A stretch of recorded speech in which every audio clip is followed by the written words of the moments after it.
You know, I didn't grow up with money. We weren't rich by any means, but we took this business from zero. Now the company's worth $7 billion.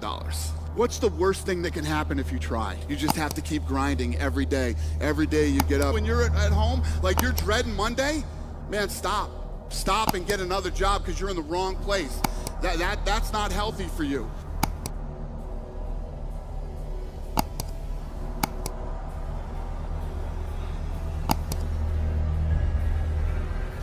I knew I wasn't going to college. I knew that wasn't a reality. And I didn't really want to go to college.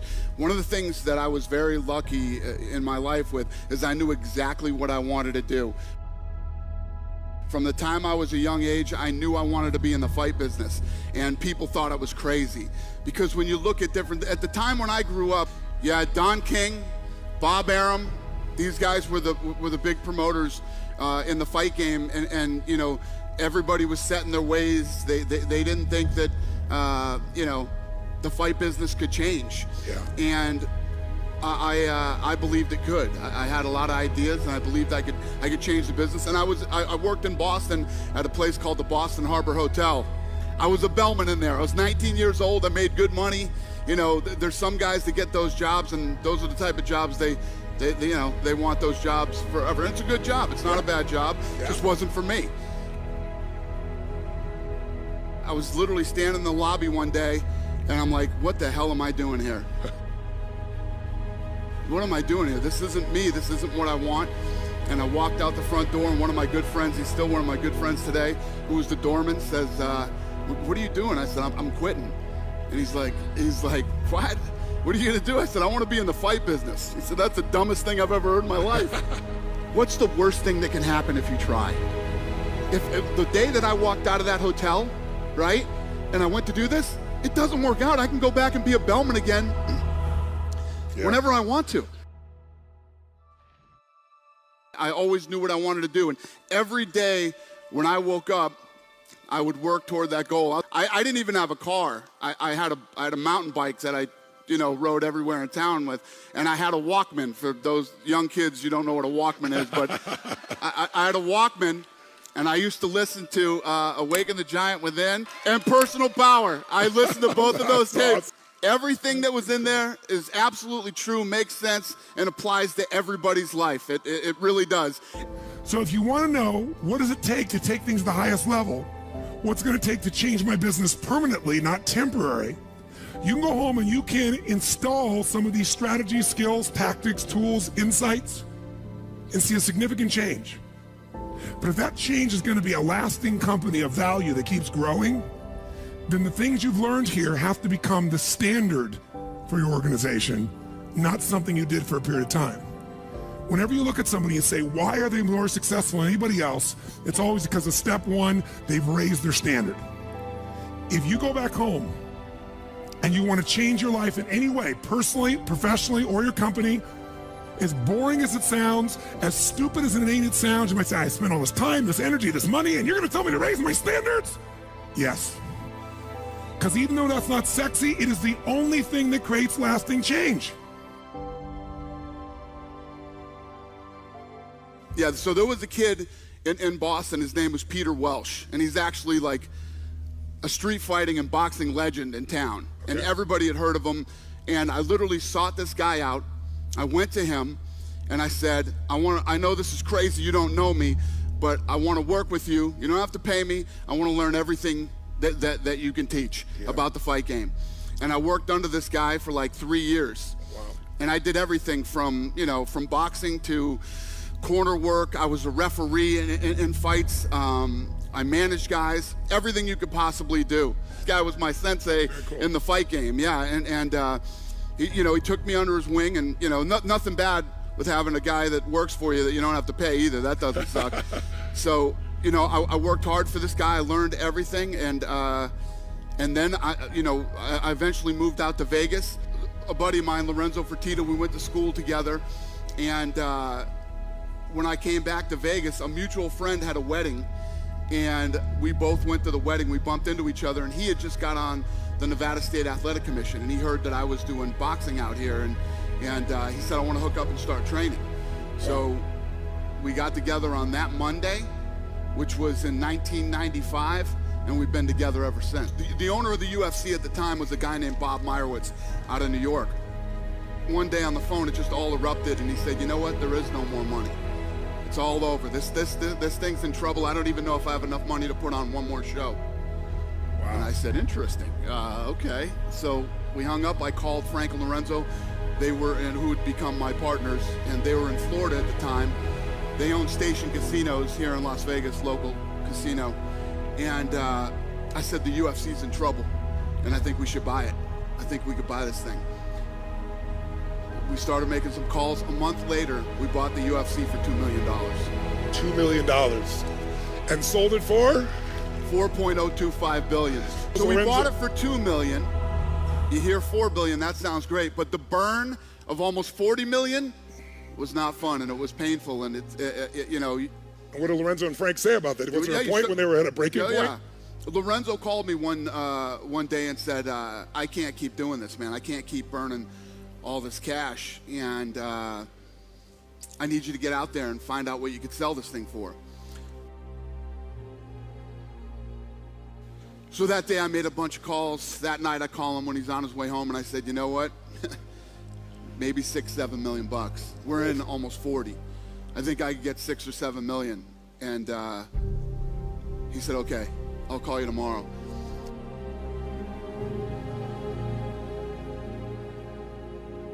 The first thing you think is, man, I just blew $40 million of my friend's money. Yeah. That's the first thing you think, right? Yeah. And that's not fun. You've put all this time and energy into it, and it just doesn't work.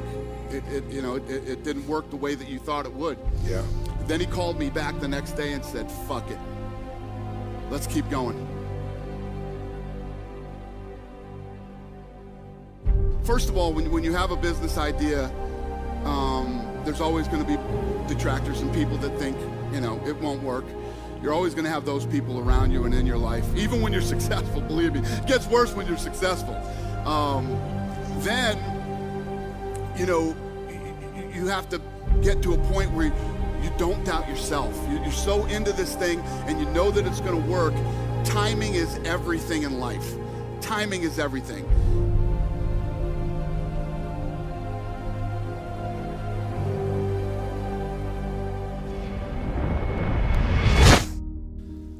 We took this business from zero to where it was. We create zillions of dollars in taxes, all these different, you know, all the people that we employ all over the world, that when we go into the economic impact we have on cities, when we go into their cities, all this stuff, we're a monopoly now. We're being looked at as a monopoly. So we're spending, you know, $7-8 million a year trying to defend ourselves from the government as a monopoly.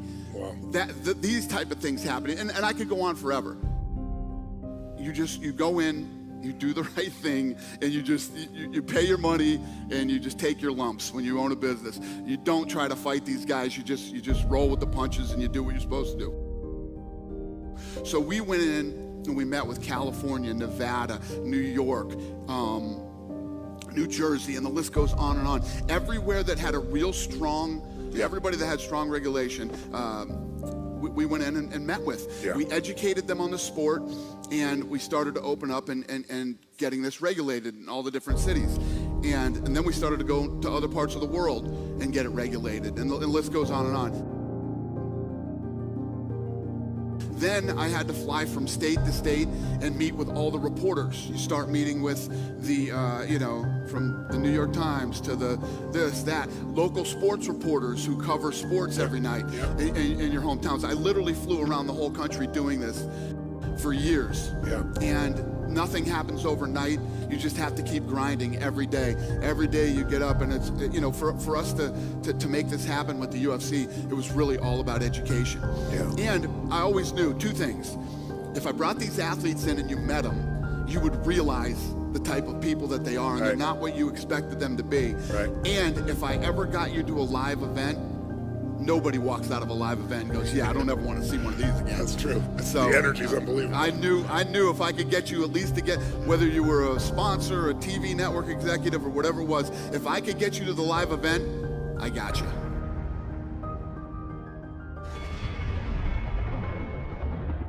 when you talk about manifesting your own destiny talking about, that is Ronda Rousey, that is Conor McGregor, that is any of these successful people that you meet, that's who they are and that's exactly what they do. It's a fact. She sat there and laid out and told me exactly how her career was going to go. Conor McGregor laid out and told me exactly how his career was going to go. These type of people, it's real. It's absolutely real, and I've seen it many, many times in my life. I love when people doubt us. I love when people say no. Even when we just sold the company. When we sold the company, it's been 2 years now, right? We sold the company, and then everybody, it's always surrounded by anything you do positive in your life, and anything that's huge, it will immediately be surrounded by negativity, right?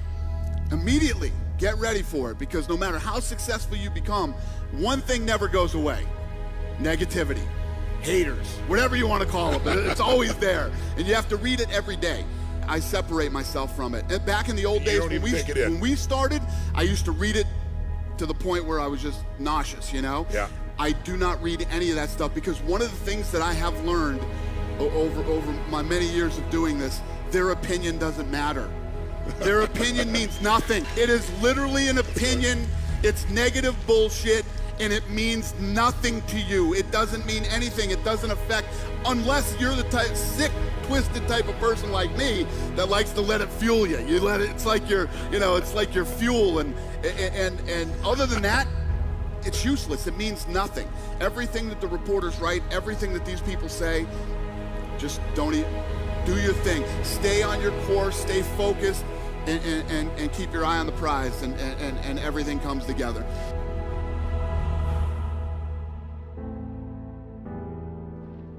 I love that stuff. So now I just tune it out.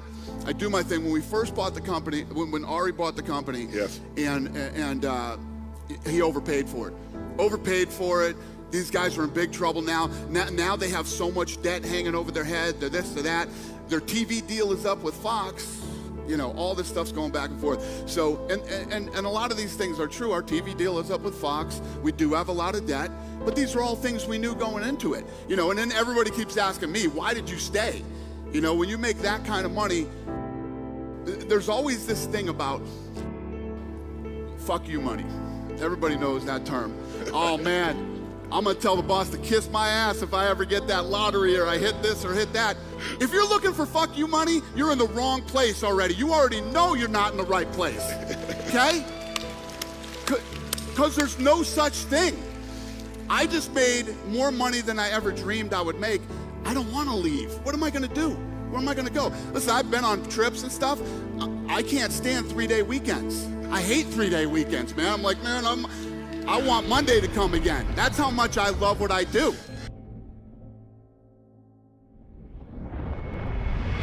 If that's not your mentality every weekend when you're at home, like you're dreading Monday, man, stop.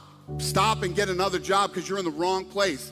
That's not healthy for you. So I made all this money, but Ari gave me my ownership to stay, so I stayed, and now we just did a deal with ESPN for $1.5 billion. 5 years. For 5 years. Yeah. Now the company's worth $7 billion. First of all, when you're in that position, we didn't need any money. And everybody's telling me, oh my God, you made, $360 million, you made this, you made that. I already had money. I had money. I had bought a lot of stuff that I had always wanted, really about that you love what you're doing, and it's about the journey, the people you're doing with it, that you're having fun, you're getting up every day, and you're all working toward the same goal, whatever it might be. It's a very fulfilling feeling. It really is a very fulfilling feeling, because I've been where most people have been. I've been in the shitty job that you're just trying to pay your bills and you're trying to make ends meet, and you're miserable. You're doing it because you have to do it, because you have to pay your bills, because you need money. Once you break out of that and you find what it is you truly love to do, it's really not work. It's actually fun, and you enjoy every day of your life. Every one of us is a fighter. Every day you get out of bed, when you get out of bed every morning, right? You get up out of bed, life is standing right there to kick you in the face. Ready, leg cocked, ready to go to kick you in the face. Because every day when you get up, bad shit's coming at you, right? Forget about work, your personal life, everything. Car don't start, to this, to that. Life is ready to get you, you know? And you got to get up and you got to fight through that bullshit every day. You have to. Can't roll over, man. You got to fight through all the shit that life throws at you. Then you get to a point where life's throwing a bunch of shit at you. Now work's throwing a bunch of shit at you. You know, your business that you have to fight for every day. And you have to get up and you have to have that to get up and fight every day, man. And once you get into it and you start fighting, it becomes addictive. You actually like it. I love competition. I love things I love adversity. I love when adversity comes at us. I love solving problems. I love, you know, in personal and professional life. I really do like. When we bought this company, ESPN would not cover us, wouldn't talk to us, wouldn't meet with us. January 1st, we're on ESPN with one of the biggest deals they've ever cut in combat sports history. So it took 18 years.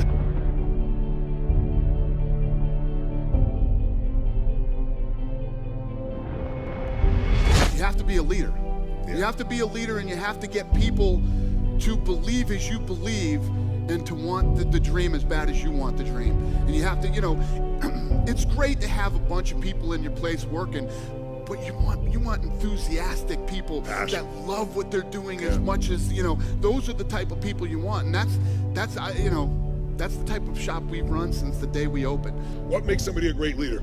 Well, I think part of it is setting by example. I think that they have to see that you're out there willing, you know, don't just come up here and tell us a bunch of bullshit, and you know, they have to believe that you truly believe, and that's truly you're as in love and as passionate about what you're talking about. You'll do whatever it takes. Exactly. Yeah. And so you have to be able to talk to people, you have to be able to motivate people, you have to be able to get people to believe as you believe in what they're doing, to love it as much as you do. Yeah. You know, in my experience, that's what it takes. It's worked for me.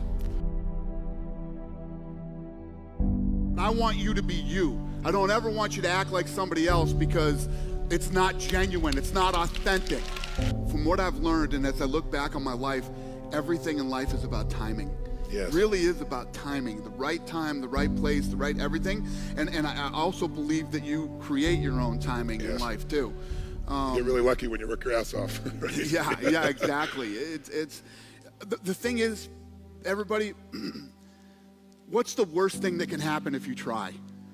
If the day that I walked out of that hotel, right, and I went to do this, it doesn't work out, I can go back and be a bellman again whenever I want to. You can always go back and do that. The worst part is not trying. Yeah. You have to try.